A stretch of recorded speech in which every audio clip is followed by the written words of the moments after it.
Happy Sunday, y'all. Welcome to another edition of the Dooms and the Don'ts. We're starting with today, recaps Insecure, and this week we're discussing episode 9.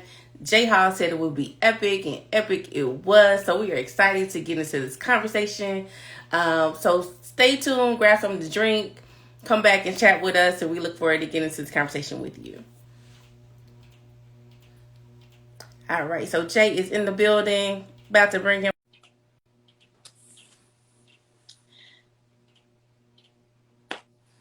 See if this. Hey, Yo, you said it would be epic. Epic what? it was. But first, let's say hi. How you doing? How you doing, Jay? How's your weekend? I guess.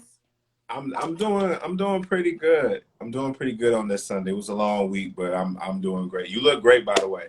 Thank you. I just came from my uncle's 60th birthday gala. Okay. Straight from the gala to the laptop. Oh, straight from the gala. Straight from the gala. Straight. There has been no downtime since I've landed in Dallas. Yeah. So. The laptop.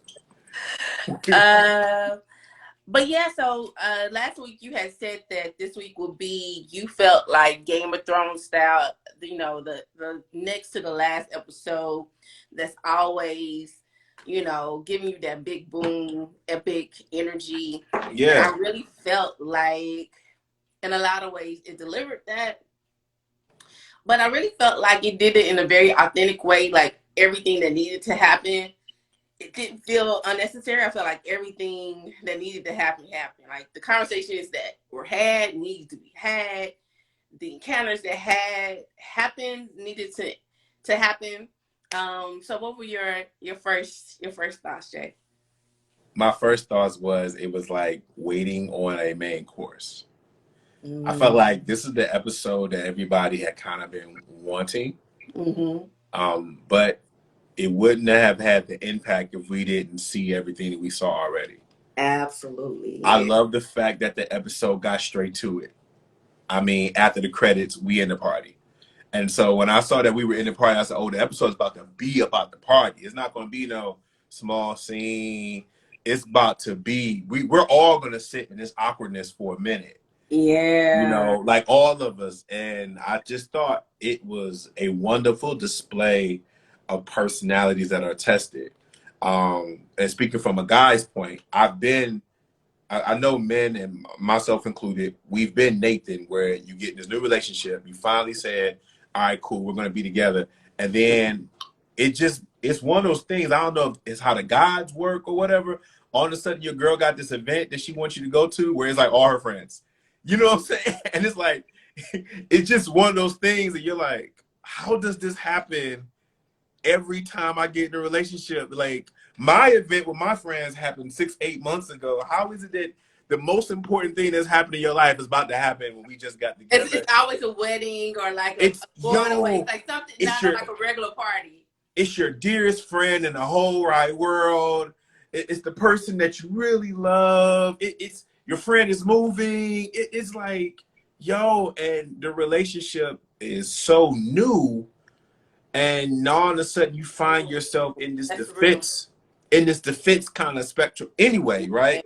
Yeah. And so on that part, I was feeling Nathan in that arena, because you kind of like, I know the ex is gonna be here, and you're just kind of like, what's the temperature about to be like? So, but I just thought overall that was a good, like, they got straight to the main course. Like, I thought that was dope. I love that. And I can't remember what season before that we had Tiffany's party before, where, Issa and Lawrence were put in this kind of same awkward situation. I don't know what season that was. I'm sorry. Season 1, right? Wasn't it season 1? Oh, no. That was like season 2 after the breakup. And it was another Tiffany in that part. It was for Derek's birthday. For Derek's birthday, right? And Lawrence at that time brings this random woman, the co-worker woman he was dating at the time. And they have this encounter. So I think we see this parallel between Tiffany's cleaning the bells again. So again, shout out to the writers and the writers' rooms, because those details that they bring us back to say, hey, shit is about to, when Tiffany rings the bell, shit is about to go down for sure. For sure. I peeped that too. For sure. I peeped that too. Yeah, when Tiffany rang the bell. Yep. When Tiffany rang the bell. It's kind of like what was the whatever parallel that is in Game of Thrones. I'm not sure. Like the bell ringing. I don't know. Like Tom. Yeah, I know what you mean. I mean, it was almost like Mortal Kombat. Like, all right, gather. I'm about to tell everybody the rules. Rumble, and this was about to happen. Yeah, it was. Prentice Penny directed it and wrote it. And he's the showrunner, also too. And he had a small cameo. He was one of the servers. I saw that. And it was dope. And the setting of it. I mean, if you think about it, even image-wise, it was set like an arena. All the men had to go in this one corner. All the women went in this one corner. Nathan and like all the men kind of know like Nathan and Lawrence are the only two who don't, except for Dro, who's always lost.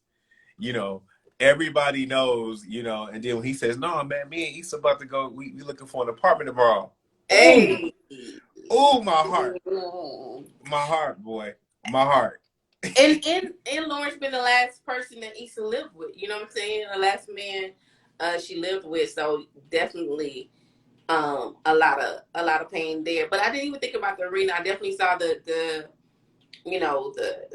battle of the sexes kind of thing that you're talking definitely. about. Sure. Definitely. Everybody had to confront their, I hate enemy for a word, but we'll use enemy for a word. And have to kind of deal with that. So let's talk about Issa's and Condola. I'm gonna say her name right. Condola's encounter in the kitchen. I think that was the first of many kind of tests that we saw throughout this episode. I feel like this episode was an entire test. Like, have you learned lessons?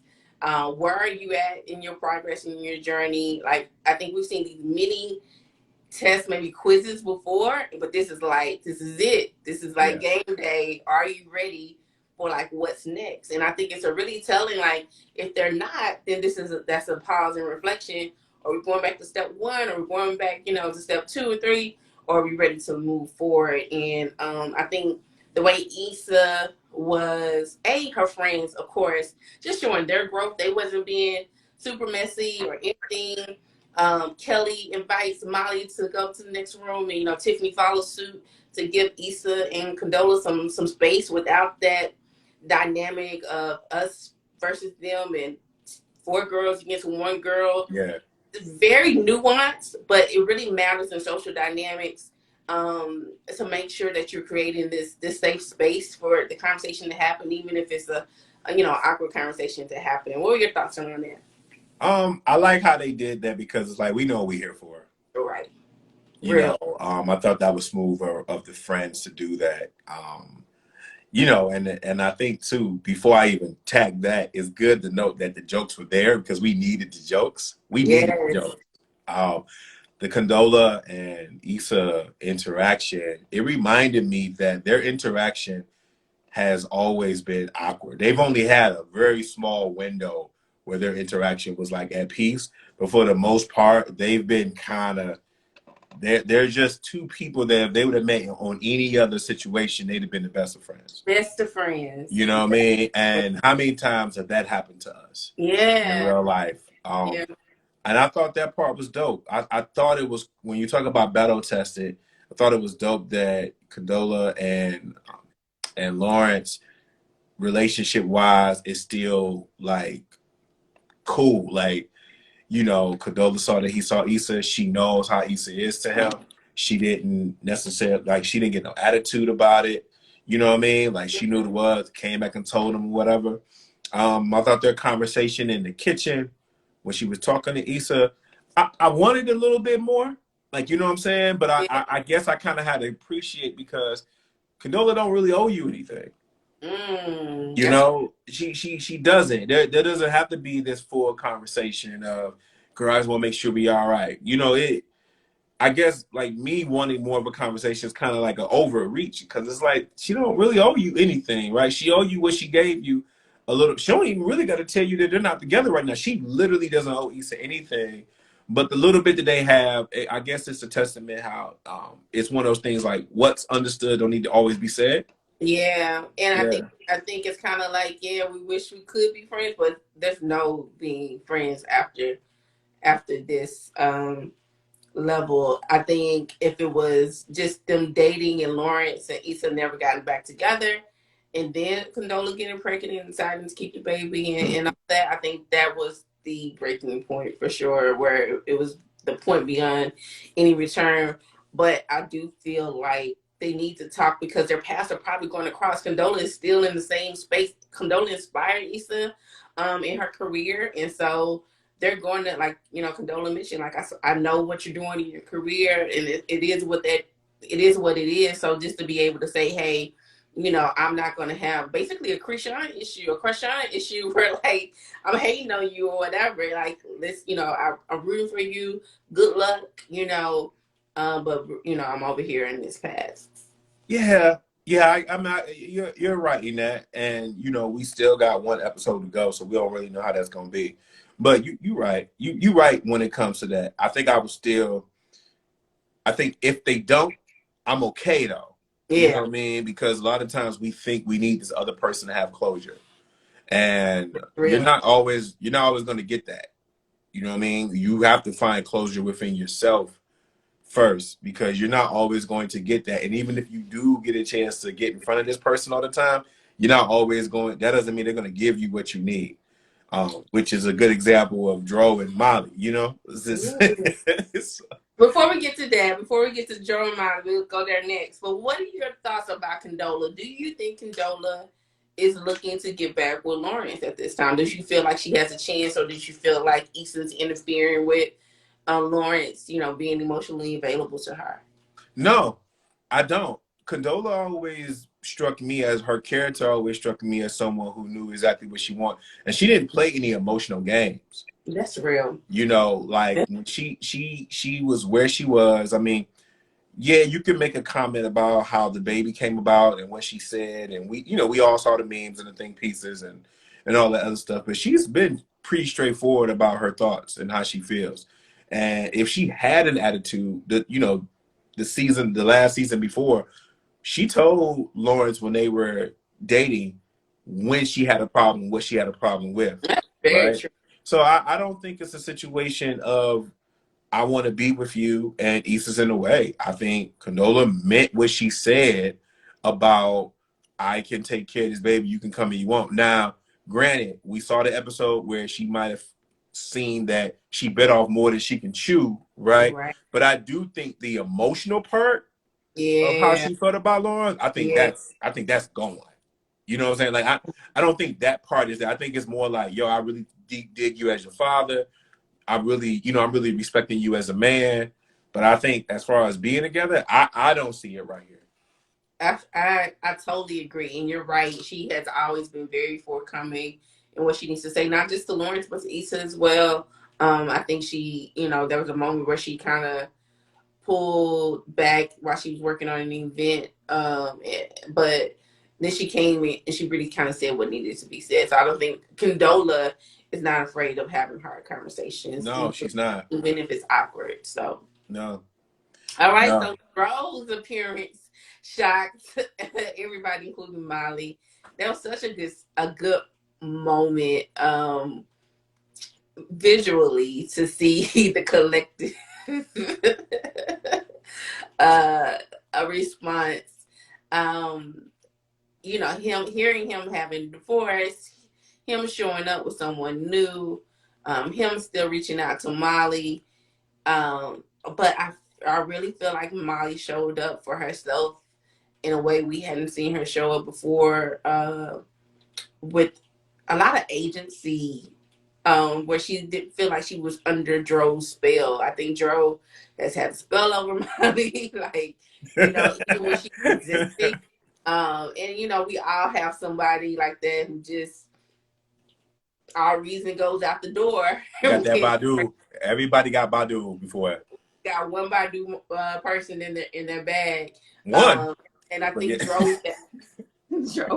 drove that person for her, and just really seeing her hold her own in it with him was just really cool to see her pass that test. I'm gonna tell you something, Charlotte. I really think that scene right there with Molly and Dro was probably the most significant scene on the entire episode. And Wow. yeah, I'm gonna tell you why. It's a few things. I mean, we can go It's into so it. good because I took a lot of notes for that thing. No, I can tell you why. Right, number one, exactly what you said. I got to give you the credit for that. Molly, the enchanted spell that he once had was gone. Done. And I've been on both sides of that, right? Like I've been on the side of the receiving end where it's like, man, this girl don't even have that effect on me, right? And I've been on the other end where I'm like, man, my spell is not working. It's not working, right? And you feel that, you know? I think what was also so dope was that Molly is such at a different place in her life right now that it just doesn't matter about your divorce, the why. She didn't even care about the why. You know, it just like it honestly doesn't even matter. Like so much has happened to her since Dro that it doesn't matter.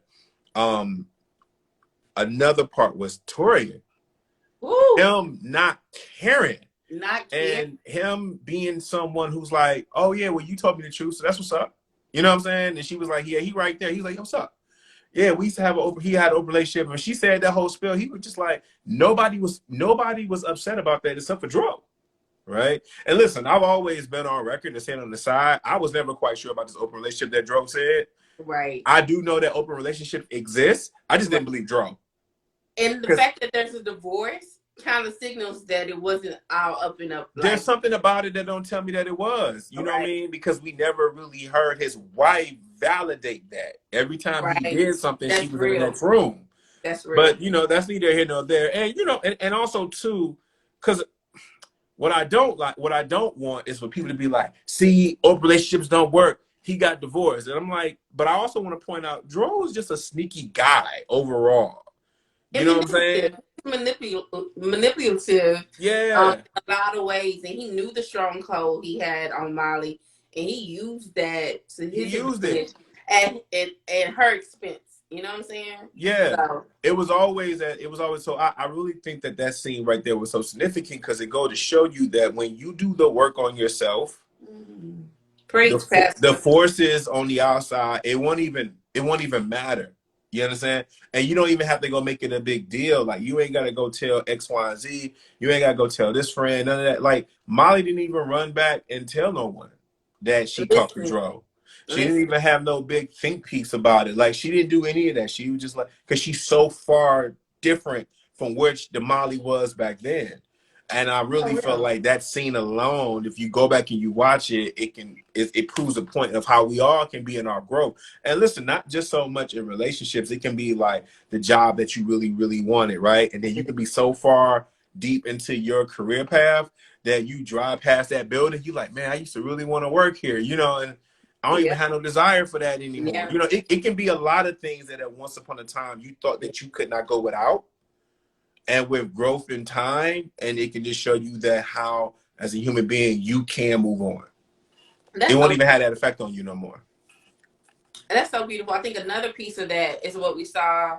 You know, we saw it in the encounter when she is really just open and forthcoming. I think the edibles helped, but I feel like Molly was just at a place where she was not going to keep parts of who she was away from Tori. And I feel like they have this base where they started as friends and have eased their way into something more where she can feel like she can bring her full self to that space where it's like, this is what it was. Well, Charlene, I got to give you credit for that. I have to give you credit for that.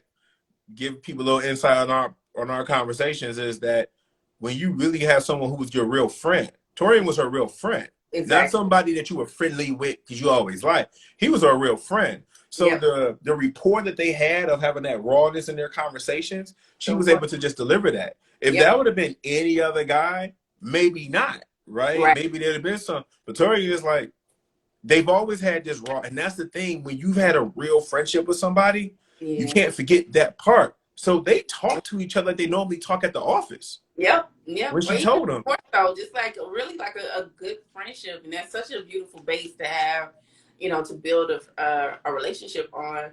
And then I think we saw that kind of elevated by the time they get to the pantry in the closet, and she's really telling her, "This is my fear. This is my ultimate fear of rejection, or you once you get to know me, you be bored." And then being able to say, "No, I didn't like you at first." Yeah. And going back to the thing, I think one of the things that I really love about Torian is Torian meets Molly's vulnerability with vulnerability, right? So when Molly told him, hey, I was in the open, I messed around with this guy while he was in an open relationship, Torian offers some more vulnerability in response to her. He's like, I sold Yeah. my Adderall to my seniors. Yeah. When Molly is in the closet and saying, hey, this is how I feel, Torian meets her with the same level of honesty and intensity and acceptance that she's offering, He and it's doesn't hit her with the why you still fronting over this guy thing. He doesn't get angry. He doesn't get mad. He doesn't do what Nathan did, which I right. know we're going to get to. But Torian, there were so many displays in this episode of the do's and the don'ts. Like Yeah. literally, it was so many displays of that. And I think what Torian did, now to his credit, Torian was able to did it because his armor or his energy or his backing was the friendship. Yeah. So he's able to have that vulnerability space with her. But you're right, he didn't get angry. He didn't say, why you still tripping on it? And yeah, we can leave it to the edibles, but no, he could have got mad, edible or not. You Yeah. know what I mean? But he didn't. I think he received and he respected that honesty. He didn't Molly could have lied and maneuvered or whatever, but she told him the direct, blunt truth. And when you receive that, and you're someone who's able, because you have to be a truth receiver too. Right. That's real. Everybody talks about this, like, tell me the truth, but everybody's not a truth receiver. That's And I feel like, and I feel like that's real. Torian was at that moment. I feel like Torian has his own growth that we have not seen on camera, but he has had his own journey, probably the same timeline with Insecure, and he comes in at a time when Molly is ready to receive him in a way that we haven't seen the leaps of growth with everyone else. And I think that's really beautiful because I think there's both the times where you see, Nathan coming to his own, Lawrence coming to his own, and that's beautiful to watch. But it's also beautiful to watch that, hey, when you do the work, that you also meet someone that's absolutely right there with you or a little further ahead, that you don't have to watch their whole journey and go through the trenches with them to prove that, it's love or, the loyalty, et cetera, So I think that's beautiful. Yeah. There's a difference between somebody whose healing journey is a few steps further than yours versus someone who is healing and someone who just completely not. Exactly. There's a difference. I agree with you. I think Torian, his healing journey, he's just a few blocks ahead of Issa. I'm sorry, of Molly. He's a few miles ahead of her, right? Yeah. But not so far down the lane where he can't come back and understand that I was just where you were. And I think that's important. I think that's extremely important. And just one more thing while we were talking about Torian before we go to Issa and Nathan. Torian with the guys group, I just really loved his character in that. Yo, he was hilarious, yo. He was the crowd's response, like, this is tense. Let's order some barbecue. Because he totally didn't know what was going on. He didn't know what was going on. He don't know this background stories. He didn't know the whole background story, but he knew enough about people and politics and dynamics, just probably from being a lawyer and a person, etc., that he knew that this place needed some diffusing, and barbecue could probably do that. Yo. And just how I think what we've seen in a few places when they're out to eat and then him sending Molly food and then him trying to order this food at a place where there's already food. There's already food there. They like we do it. There's already food there, bro. But him trying to use food as a love language, you know what I'm saying? And food as a bridge. And I think it's really beautiful to see, especially from a male perspective, for sure. Yeah, that whole argument situation was awkward. It was tense, but it was low key needed. I agree. So let's bring it to it. Let's talk about it. That was awkward. Yet relatable. relatable. Yeah, Um, yeah. you I know, we mean, got I we got like the I like how the episode starts off with, we're seeing Issa and Nathan in this apartment search thing, yeah, and it almost felt, I don't know how it felt like that to you. For me, it felt like they found a rhythm, the awkward rhythm that we were all talking about last episode. It felt like they kind of found they rhythm. They was a little bit more fluent. They was a little bit more giddy, and your feet is on me, and this they finally found a rhythm. And then you step into this arena like, okay, well, let's test that.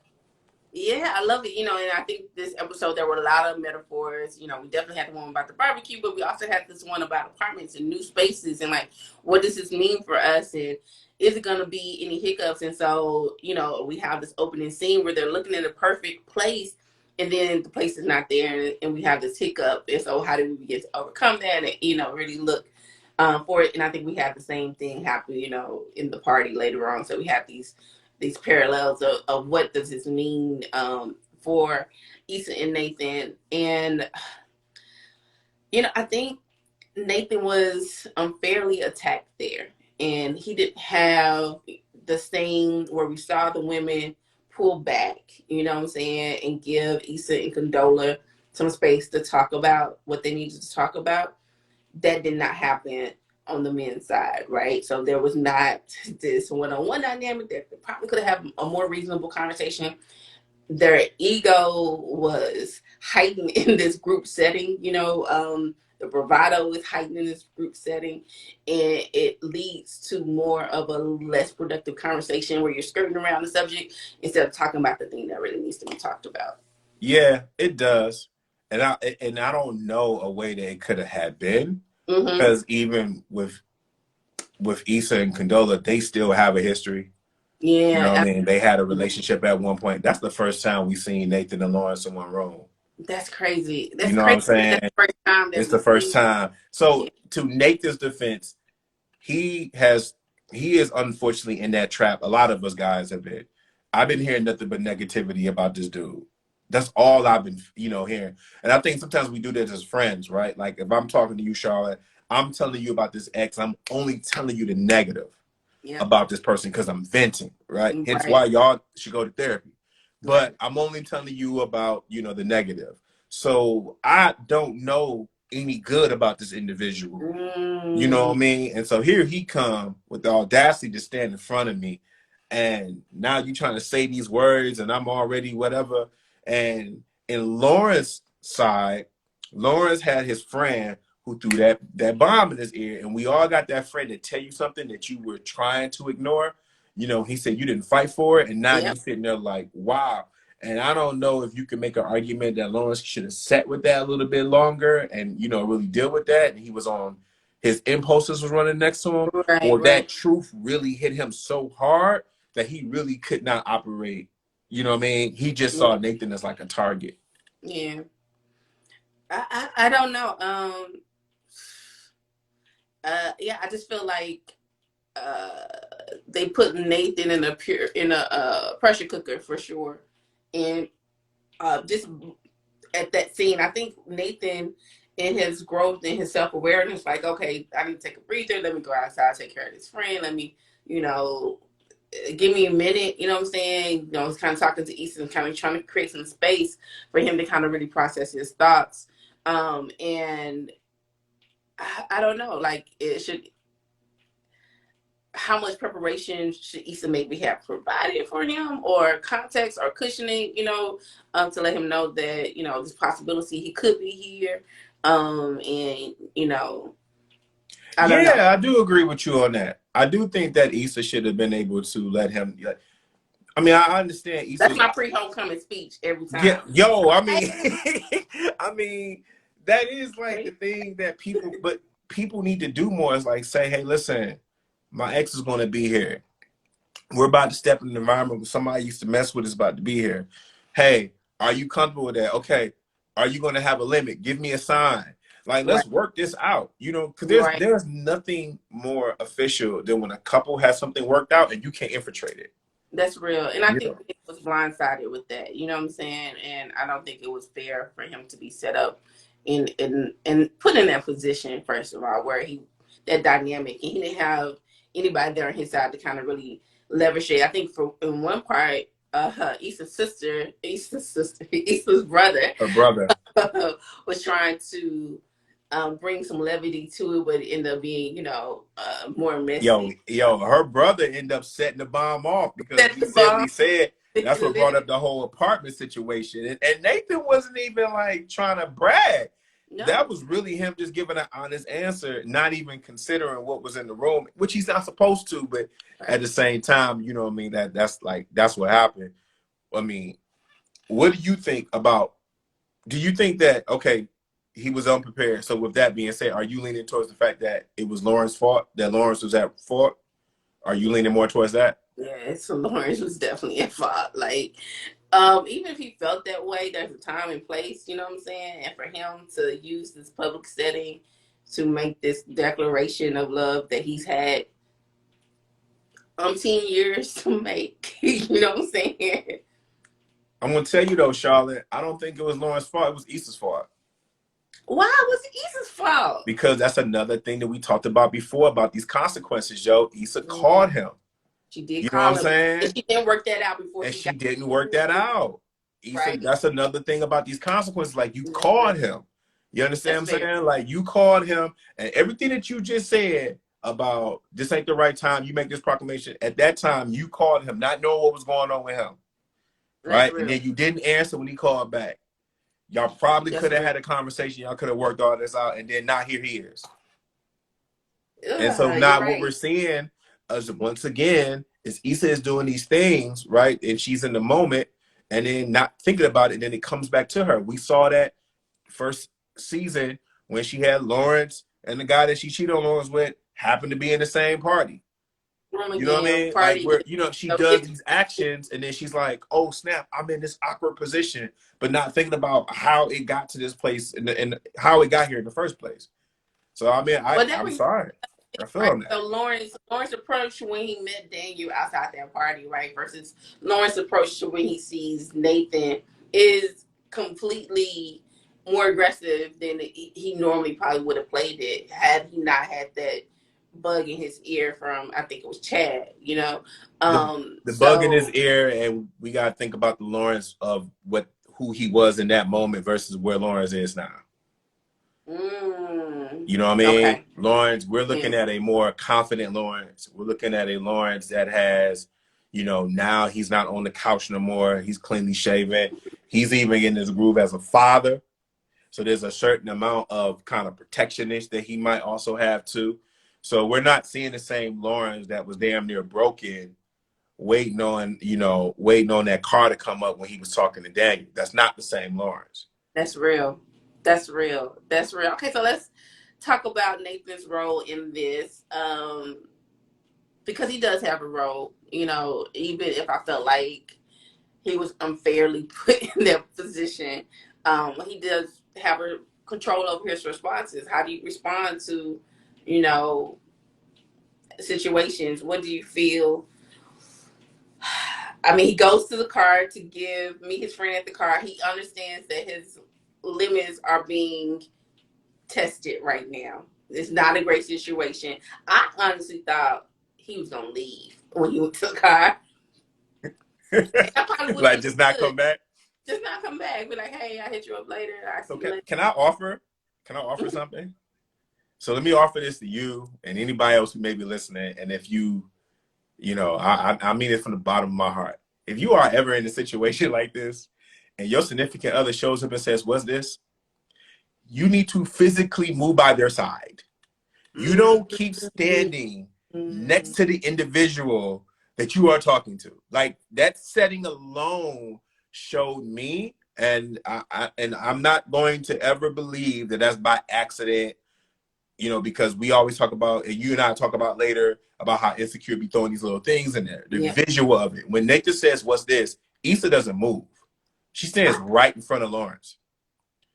And I She thought says, he moves "We was just." eventually. She physically, that's what I'm saying, physically. Like she verbally talked, but she's like, oh, well, we're just listen, if I show up and my lady is talking to her ex and I say a simple what's this? I need you to physically start walking over towards me and explain it to me. I know my hearing is good, but I need you to Right. treat me like I'm deaf. I need you to That's walk a real. little bit closer. I don't need you to keep standing next to that man that was once upon a time you had something going on with. And it's the same thing with my That's real. lady. If my lady asks me, what's this? And I'm standing next to an ex, I'm going to physically walk over there because, and listen, I might still be in trouble. That ain't the point. But I'm not going to keep standing next to my ex. I'm That's sorry. real. That's real. I agree that there probably needs to be both some verbal and physical affirmation at that point. You know what I'm saying? Immediate physical and verbal affirmation. Um, okay, so that's that part. Um, and so then when Nathan, is asking the questions and Lawrence continues to, you know, fight for Issa, is that the place to fight for her? Is that the place to have that conversation? Uh, is Nathan's response warranted? Uh, did he ruin the party? I don't know. I don't think it's Nathan's fault, honestly.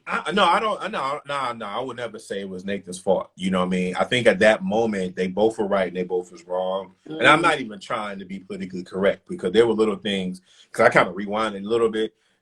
Like Lawrence was like, "Hey man, she just talking." He wasn't saying anything verbally offensive. He was He said like, we're having a conversation. "Yeah." He's, "Hey man, we just have." And so he became protective of Issa in that moment because of how Nathan was raising his voice, right? And then Nathan is sitting there. To your point, he's standing alone, and he's already been tested to the limits. And that's why I'm stressing the point that Issa should have at least walked away from Lawrence. I'm talking to you. You're still standing next to this guy. Yeah. And it's the visual of it doesn't sit well with me. And I'm already at my limit. Yeah. And then there's this whole kind of situation where she's like, just calm down. He's like, I am chill. Right. Because, yeah, I told you about my mental challenges and things of that nature, but I'm not a child. You know what I'm saying? And I can feel that. And shout out to the actor for being able to display that. Yeah. I'm not having an episode. Right. I'm being your man. Okay.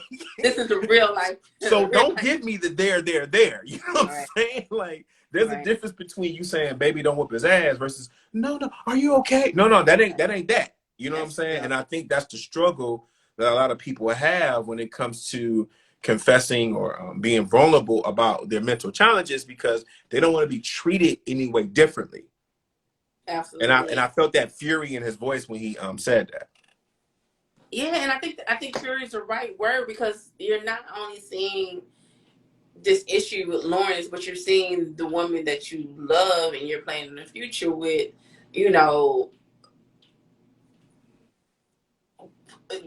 confront this ghost that's been in their relationship for forever. You know what I'm saying? And so there's this fight or flight that's really natural and really human. And I think anything less than like a real reaction would have been really inauthentic, as someone from Texas. Talk about it. Talk about it. Talk about it. When I'm upset,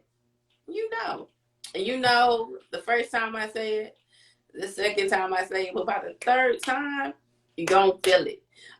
So I really feel like as a Texan, like that is our response to a lot. And again, it has nothing to do with him being bipolar. It's a really like, this is a reaction to the events. And that's how I took it. Right here in front. Yeah. I didn't take it as, oh, he's having an episode. But I did feel his fury of feeling like he's being treated like it's an episode. Yeah. I did feel his fury on that.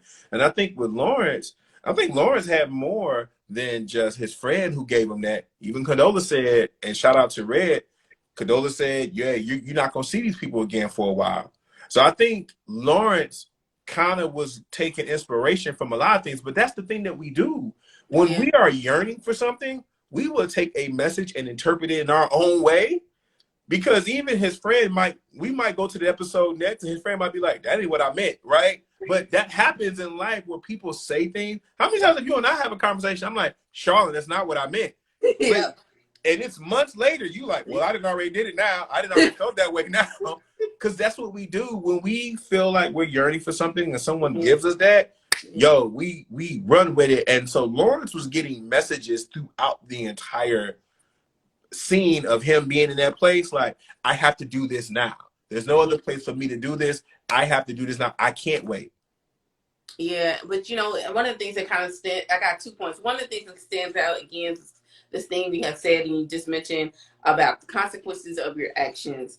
And we see time and time again, Issa, whenever she does not deal with something head on, it does come back to bite her. She should have handled that impulsive call that she had and nipped it in the bud. Even if she nipped it in the bud when they first came in, say, hey, Nathan, I really need to talk to Lawrence for like 5 minutes to clear some air.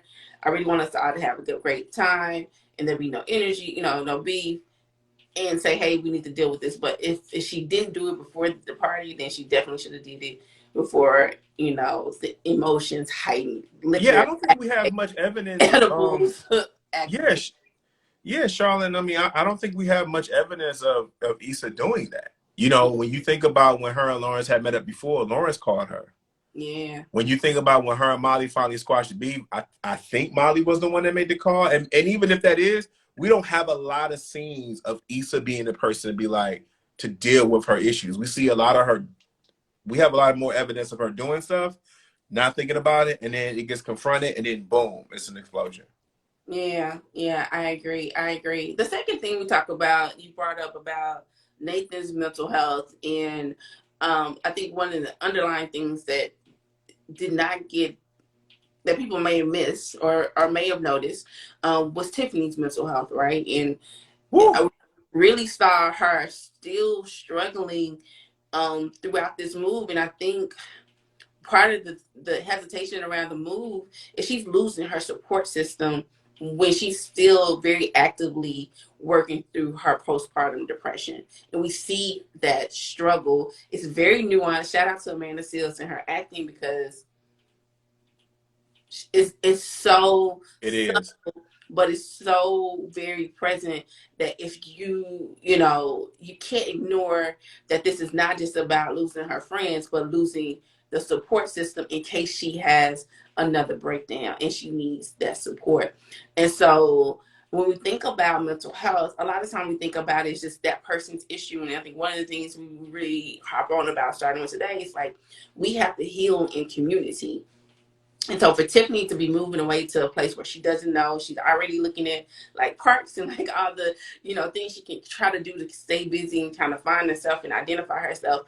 She is also a siren that's like, y'all, I need your support. And that's not being, I don't think, addressed with the same urgency that it needs to be addressed in the episode. I think that's what happens too. What doesn't get addressed enough is that Tiffany from the beginning has always been this very big traditionalist. And what Yeah. we're seeing is that there's a consequence to being that. Just like we can make the argument there's a consequence to being a non-traditionalist with Dro and Molly and everything Right. like that. And I Right. don't think, unfortunately, I think Insecure doesn't, and it can be on purpose, but I don't think that they're going, to your point, that scene with Amanda Seales and her husband throughout the entire series is not going to get enough shine as much as it probably should. Because here she is, postpartum. Yo, she was just in the hotel, and then you got this job, and you got to go out to Denver. But that's who Tiffany has always been on this, like, whatever my man says goes, right? Yeah. But there's a Yeah. consequence to that. There's a Yeah. consequence to that, and what we're seeing is the small unraveling of her armor, the chinks of her Mm-hmm. armor. Just like she tried to, and the thing is too is once the glass is broken, and we saw that when she had her breakdown, That's it's real. hard to piece that glass back together and try to go back to being like the Tiffany you once were. Absolutely. And I think that's a real thing, and I don't think that gets explored or has a conversation enough without people getting offended, because I'm not going to say like this is what you asked for, therefore you deserve it. But what I am going to say is like when you live a certain life and you commit to it without any type of flexibility, it's going to be a consequence. Yeah. I think the only caveat to that is that she began to make a couple things that's really good for depression and anybody like going through seasonal depression, or it's really to have something to look forward to, right? So she begins to kind of plan out. I'm coming back for Molly's birthday, and then the friends are saying, "Hey, we're gonna find a way to connect for each other's birthday." So at least they have some, we know they're getting together 4 times a year to celebrate. And for Tiffany, that's really good for her to say, "I know when we're seeing each other. I know we're going to see each other." And it's going to be in a celebratory. That's why she was looking up all those useless facts, because she needed something. Needed something. Yeah. And so, we wish her character the best in that she's going to have to navigate that, Yeah, and I don't think men sometimes, even if you traditional or non-traditional, we're not taught or conditioned or have conversation enough about considering what we're putting the woman through who is down with us like that, right? Like we don't think about that. We think about like, okay, cool, I'm the head of the household. I'm going to make this decision. Oh, I got this new job. Oh, we're just going to leave. Da, da, da. We don't think about the weight that it puts on our family like that. Like we don't consider it. We just make these decisions because we feel like it's best for the family, because that's what men do, and then we move on. We don't consider the emotional struggle and death, the support system that you just had a conversation about. These were the same women that helped you find your woman. In You're another taking her away from them. Right. And you can make an argument for the other side. I'm just saying, us as men, we don't pay a lot of attention to those kind of decisions. Yeah, because I really think that even Derek should have been very much of a part. Like, hey, we're going to see each other every 3 months. Let's schedule some time. Like he needed to be. I didn't really see that. Maybe they mentioned in the previous episode, like him being involved, thanking them for their support and their friendship, and kind of making sure there's a continuum for Tiffany as she makes this transition that she clearly does not want to make. Yeah, you need that, and you need to be attached. And I think a lot of couples can learn from that. You need to know about who your partner's like support system is. Yeah, absolutely. And you need to invest in that. Yeah. You know what I mean? You need to invest in that. And not just when there's a crisis either. So there's that. I agree. All right. Any final thoughts? How did you feel? So I do feel like the episode was big, like the way I said it. But I hope it's not. I hope that it's not going to overshadow like the finale. I don't want it to be like Game of Thrones. I don't want, the last episode to be, because it's the end of an era. I mean, this journey, even with you and having this conversation about Insecure and seeing parts of our lives in this, right? And then to see the sneak peek for next week when it was like, it's the end of an era. It's like, man, where was my mind at when this show first started? Yeah. And I have grown with this show, with these characters, hence why I've been so attached to this story and everything like that. Because it hasn't been a story per season. It's been one story. Yeah. You know what I mean? Like we're still talking about this one story from the couch of season 1. So I think this episode from the couch. I think this episode was done really good. I'm not ready for it to end, but I understand. As a creative, I understand Issa best to end it, because people are going to criticize and overthink this show to death. She's right about ending it. As much as I hate to see her go, but I know for the sake of the art, she has to end it. She has to pull the plug. Absolutely. She has to pull the plug. I think it's a perfect time to end. I think the only solace that I have is knowing that Issa is creating her, and she's still going to continue to give us great content and stories that will continue to show us a mirror back into ourselves. And I think that's really cool. You know what surprised Charlotte that I'm really happy to see, though, that if nothing else fails, I am genuinely happy to see Condola and Lawrence getting along, and I want that to continue. Same. I'll be honest with you. I'm fine with that if nothing else goes the way we think. Absolutely. Them co-parenting and seeing them go through the valley first and then kind of get on the other side of that, I think is, again, we talked about how important it is to see that visual. I think for me, seeing Molly happy, and I don't think she's happy because of Tori. I think Tori is in addition to her own work. Ooh, repeat that real quick. I'm glad to see Molly's happy, and I don't think that Molly is happy because of Tori. I think Torian's addition to the work that she has already done for herself, and he gets to experience her uh, healing and whole and happy. And I think that's really beautiful to see that evolution. I think she has one of the most major character arcs that we've seen in the Yeah. story. So it's just beautiful to see her in her own skin, just very comfortable, and finding her own story and peace, and navigate her own lane without the weight of every sly remark or misinterpretation taking her, down. Her character seems fitting to her hairstyle.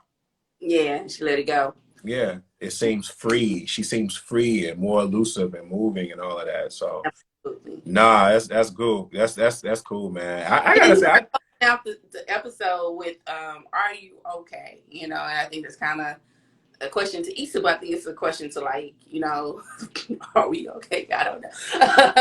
But it really felt like, her interviewing, being ready to, like, jump in, come to, because she was really high.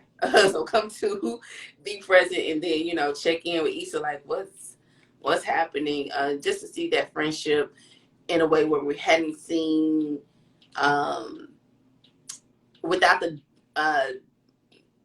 like, her degrading Issa in the moment as well. Like, this is your fault. What's happening? Yeah, yeah. It's like, yeah.